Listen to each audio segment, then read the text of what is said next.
Hey Pageant Pals, I'm Maddie. and I'm Jess. And welcome back to Crown and Dangerous. Woohoo! I feel like my sipping, my allergies suck right now. I know, I was telling Maddie I was scratching my eyeballs out this week. They're so flaky and gross. I woke up 3 times in my sleep last night. One was because of the storm. Did you experience the storm? I did experience the storm, but I loved it.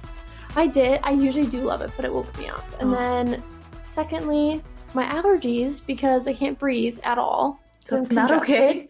And it's fall, and I never usually get fall allergies. That's and then weird. Third, I'm getting my hair recolored on Thursday, but I had a dream that she gave me bangs. Like straight across bangs, which look really cute on some people, but not me. And I cried. I feel like they would kind of look good on you. I feel like you have a decent they face. They would make me look younger than I Okay, yeah, we don't want to do that. I already look young. Yeah. I was going to say, people always think you're younger than you are. I know. I've been trying the last 5 years to age myself. So I started smoking cigarettes. Yep. I'm just kidding. Yep. We're doing well. No, I've never smoked a cig in my life. Anyways, just recap what we talked about last week. Oh, let's see. So we're on episode 28. Welcome back. Last episode, I recapped my experience going to the National American Miss Pageant for the first time. It was exciting and also very eye-opening because I'd never experienced something like that before. It was just a kind of past life. Yes, it was. I was living vicariously through all the little girls who were prettier than I was. So it was fun. If you want to listen to that, go ahead and head back wherever you're listening. But it's been a whole year of Crowned and Dangerous. Wild. Isn't that crazy? We were just kind of reminiscing before we hit play about like the pageant pad, where we were when we started this. Yeah, and 10 months ago. Yeah. And then we moved to Madison. It's just crazy that time goes so change. fast. And yeah, how much can actually change in like a year's time. Mm-hmm. I just think about, like, I wasn't even moved here by this time. Right. We moved around Thanksgiving. Right. So I was like still living back home with my parents. So like was I. Still in a crappy relationship. Oh my God, ew. I remember every time Jessica brought it up, I was like, dump him. Well, she did. And now she's, with a hot med student. That's his identifier. It's just like, yeah, it's just weird to think about what went on between now and then, and like all the memories that we packed in between then, and yeah, not even with podcast things, but just like with each other and with the people that we've met since we've been here. And I know I'm going to Miss Lacrosse this weekend, and it's weird being like I was crowned 2 years ago, and now it's somebody else. Like, it's weird. So it really does crazy. Put everything into perspective for sure. Ugh. So this episode, we just want to do a little bit of a recap and run through some moments from past episodes. Of course, let us know to send us a message of some of your favorite Crowned and Dangerous moments, happy times, moments that made you cry, moments that we pissed you off, because there were, I'm sure, plenty. We'll get into that. Yeah. Let's see. First memory. We launched September 6th. Oh God, that's so long ago. Right. So we talked about the new MAO 2.0, which was a heavy topic that I would say we covered in like the first half of our year. We did, yeah. Like the most, I would say. I think so too. Just because it was so new. Now I don't really even mention it anymore. No. It's kind of run its course. It has. Everything dies down. Just think about, like, at that time, there was so much that was still unknown about MAO 2.0. Like, when was the pageant going to be? What were the areas of competition going to be? It was just so different at that time. I mean, there's still a lot that we don't know, but... Right, but I think it's one of those things, too, that we're just also gradually stepping away from. Yes, yeah, very true. That was a weird time, because that was right after we competed for state. And it's hard, too, for, people listening. It's like you spend years for trying for something, and you want it so badly, and it doesn't happen. And then right after that, we're talking about it, and we're kind of, still on those raw feelings of, this is something we really wanted. It didn't work out for us, but now we're seeing an organization that we loved not going the way that we agree with. It to. Yeah. So it was just a lot of emotion, and now a year later we can look back and I just feel so disconnected from it now. I don't really think about it anymore. It's so small and trivial almost. It is. Now. It is. Like, once you step back, because in that moment when you're preparing for something like that, it consumes your entire life. Yeah, it really does. And it's the biggest part of you. It's something that you're so proud of, something that you're working so hard for. And then now, a year later, when we haven't competed in a while, it's just like, that was a part of my life that came and went, and I'm glad that I did it. Of course, I gained so much from that, but also now I'm just like glad to be in a new stage of my life where I'm using the skills that I got from those experiences in a real life setting. Exactly. So it's just, yeah, at that time a year ago, I think we were still like, it was really fresh still that things were changing way quicker than we anticipated and not in the direction that we had hoped. But now we're just watching from afar as bystanders. No, can you imagine going back and listening to our first episode? Oh God. Now I'd probably be so cringy. Well, probably because our audio was terrible. Yes, we didn't have microphones yet, so we were recording. First of all, we weren't even in person with each other anymore. No, we weren't living together or anything. We were recording over a platform with earbud microphones, I believe. Yeah. I just had like my generic like iPhone earbuds with the little tiny microphone. Yep, and I was like, this works. Exactly. This was great. This was great. Yeah. Exactly. That was so weird. But now we've upgraded. We have one mic. That sometimes works. Yeah. That has ruined our lives for multiple times because we've had to re-record. We've recorded episodes that were like an hour long and then realized that it's always my voice that is ridiculously distorted. Oh God. Those are horrible memories. Let's talk about if this sounds terrible, you know why. No, let's talk about something good. Something that is bad but turned into good is when we read mean board comments with Gina. That was one of my favorite episodes, I think. That was so fun. Because Gina was one of our very first guests, I think. Yes. If not our first. And she was one of the most talked about people on the Void boards. Yes. Yeah, it was so funny. If you don't know about the Void boards, you probably do by now. Do you remember the one comment? It was like her big bazooka. Something like that.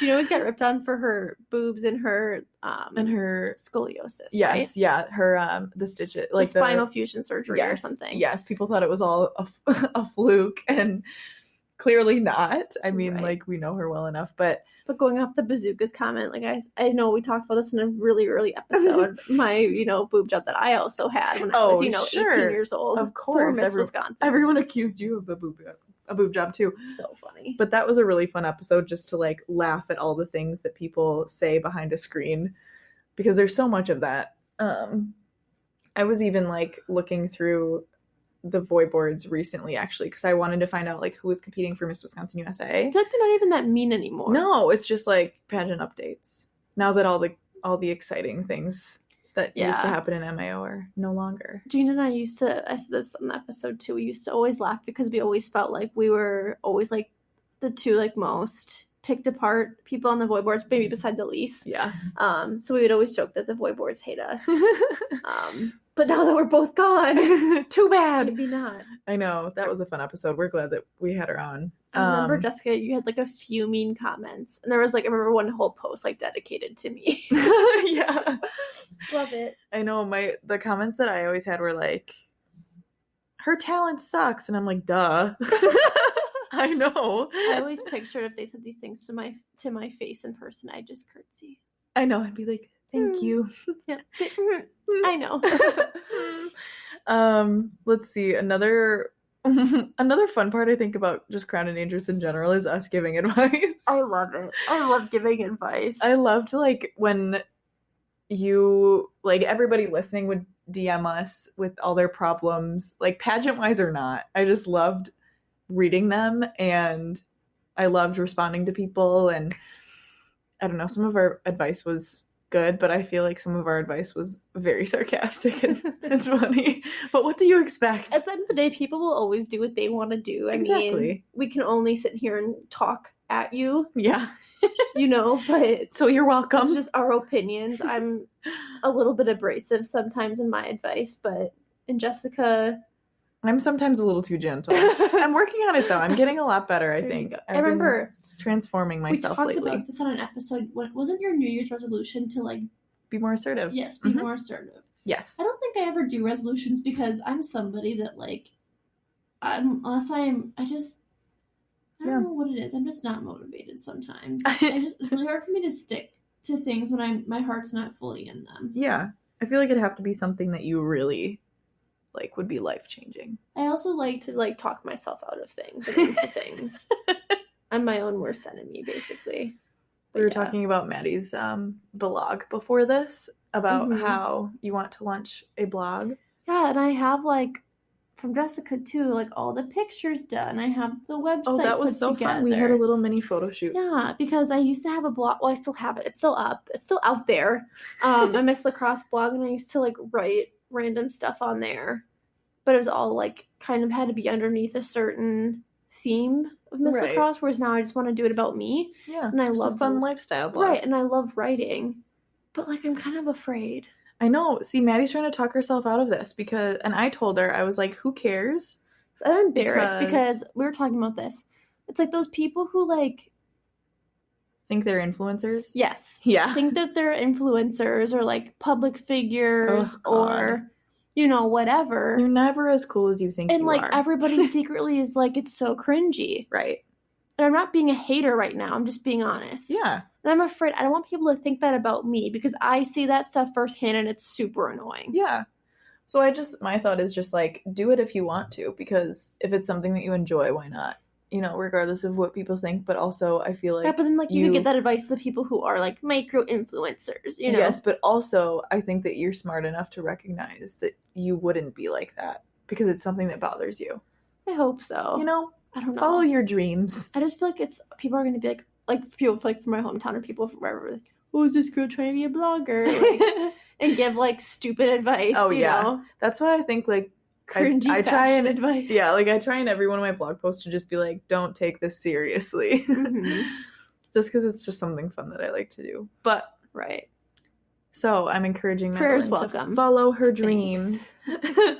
Let's see, what's another... Let's talk about a pivotal moment for us. Oh boy. When people... A crisis. Yeah, I said I'm not being a hater, but people were haters to us a little bit.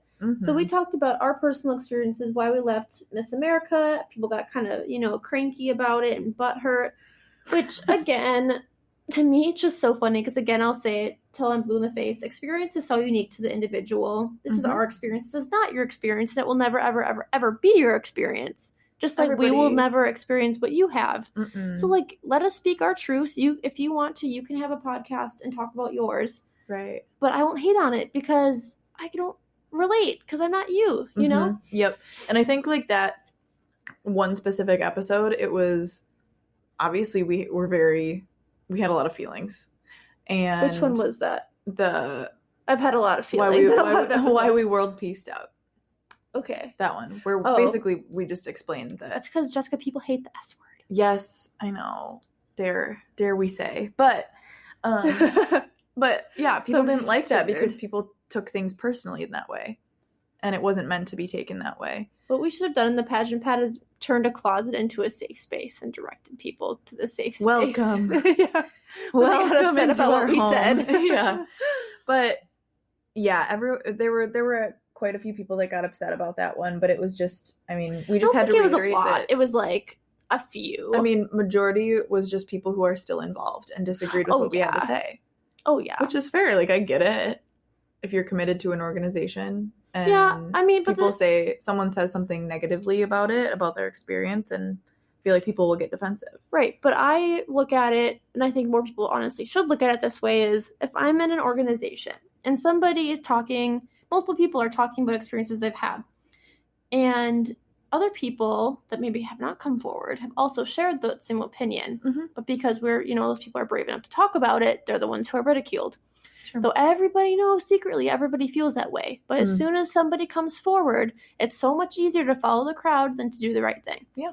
On top of that, if I'm part of an organization, people are sharing their experiences with our organization. Instead of me calling them out, being super defensive, no, like, that's so wrong, blah, blah, blah, I would sit and take a step back and think, hey, maybe there are some problems in the organization that are wrong. Yeah. Instead of coming at them for speaking their honest truths that they have given a lot of time to this organization, 4 or 5 years of their life, maybe I should, retroactively look back and think, how can I improve this experience so nobody else says these things about the organization? Right. How can I use my position? But Jessica, that is logic, and it is 2019, and people do not believe in logic anymore. No. Like, we live in such a canceled culture where it's people will just disregard and they'll only hear what they want to hear. Yeah. They will take Very things way out of selective. context. Yep. I think because it'll match then their opinions, and then they'll run their mouth about it. I think this... But their running their mouth about it is okay, not ours. Yeah. This is America. Yeah. It's just like, I think with that, it's a two-way street.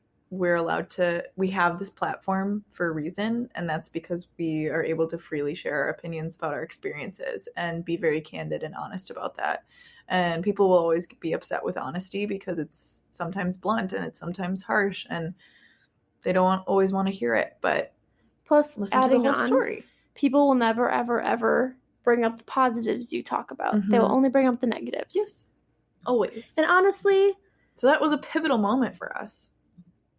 I think it allowed us to... Right. And I think, too, just going off of that, when it comes to people's opinions and stuff, I said this on an episode as well, if you respect somebody's judgment or whatever, then you can take their opinion into consideration. And just pick and choose what, that sort of thing. Yeah. I mean, I'm not saying you shouldn't respect us.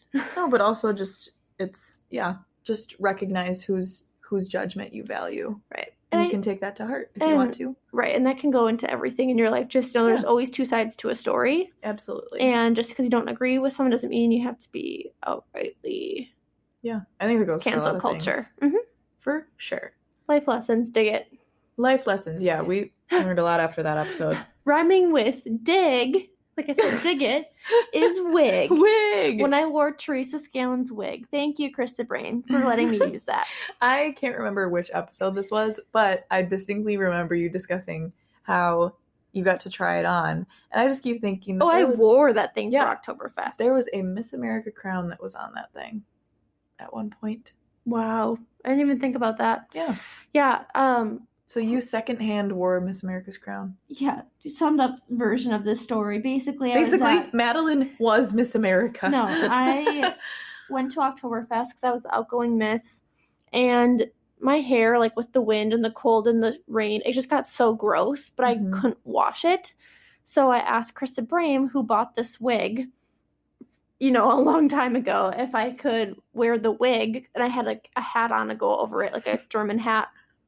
So there's pictures of me in this wig acting like everything's great. Some people didn't even know it was a wig. Yeah. I think you can tell because obviously I know it's not my hair. But yeah, I wore a wig for a day of Oktoberfest because my hair was really gross.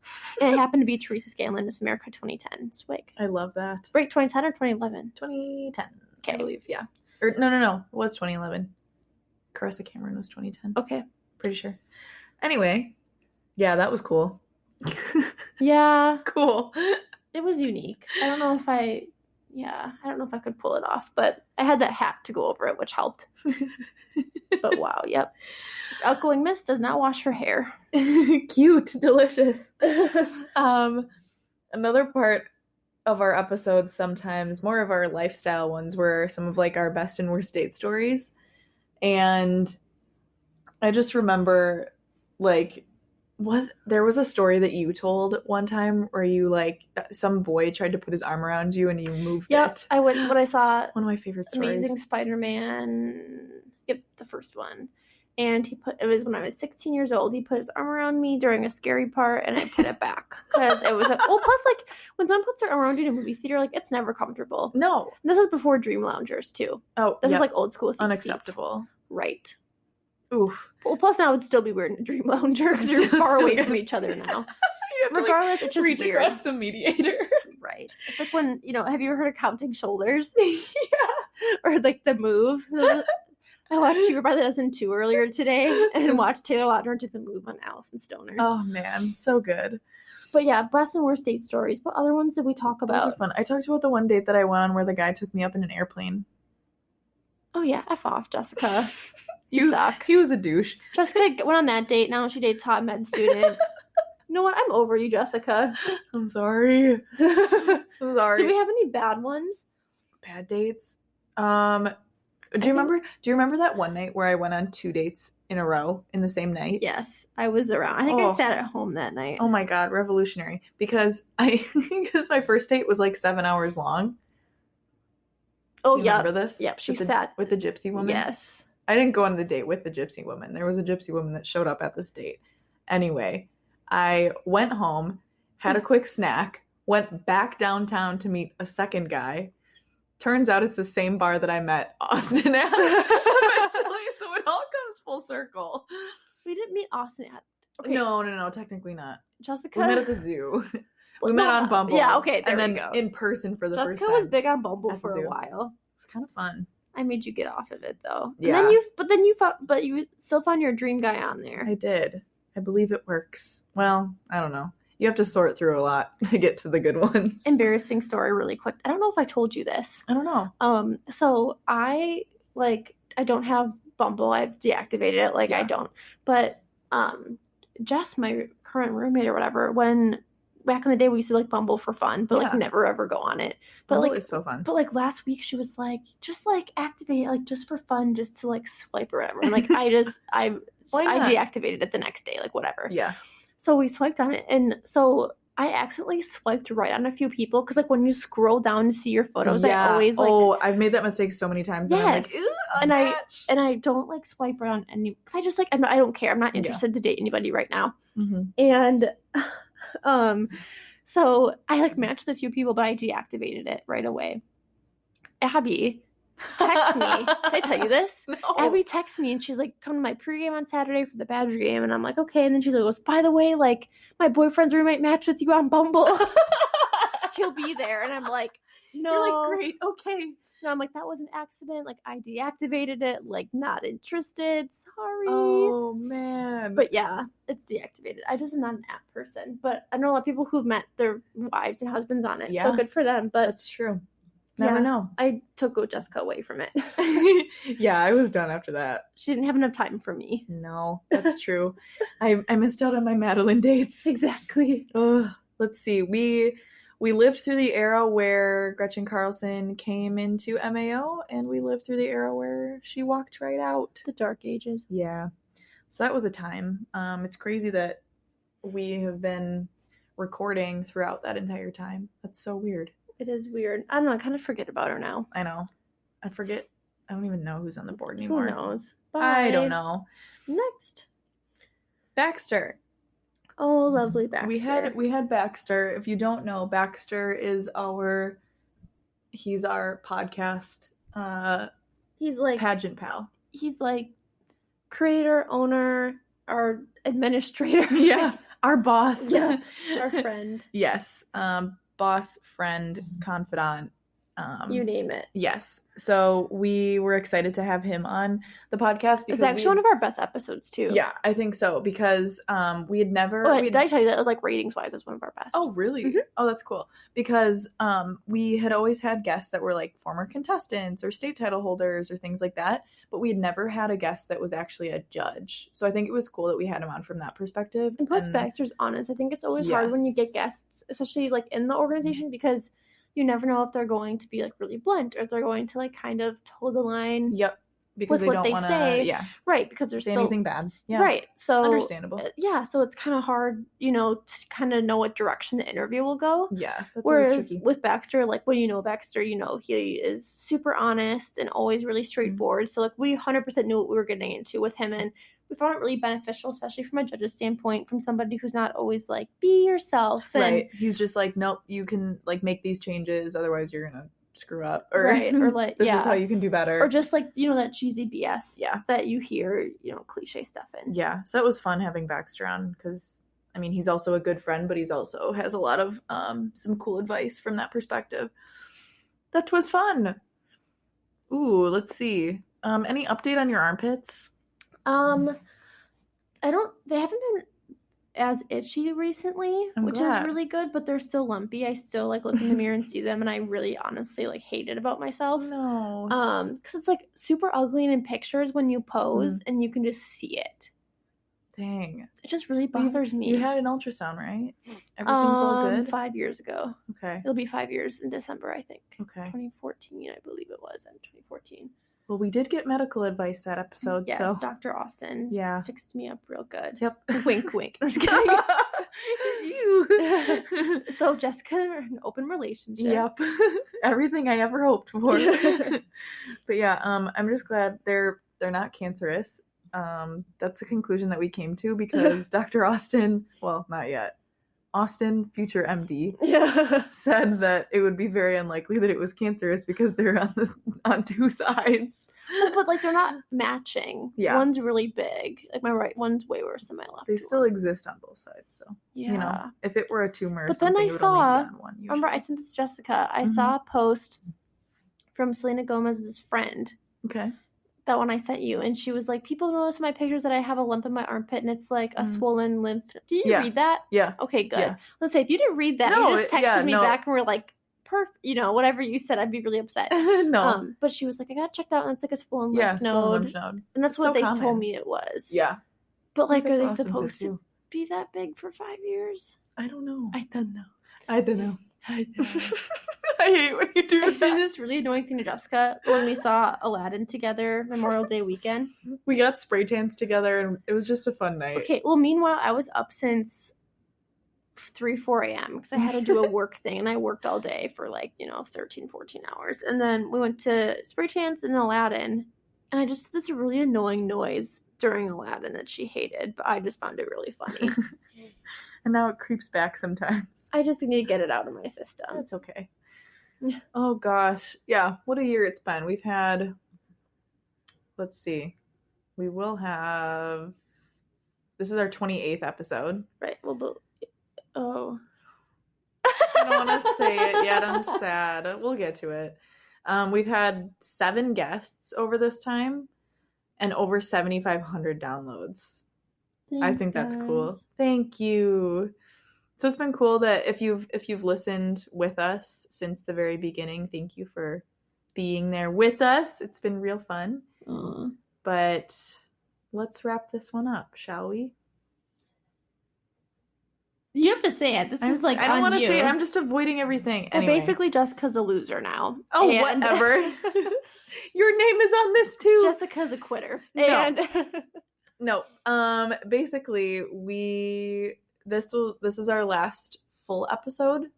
Ever. So you will hear from us once more in 2 weeks for our little farewell episode. But Crowned and Dangerous is putting a little bow on the show, and we will be moving on to bigger and better things.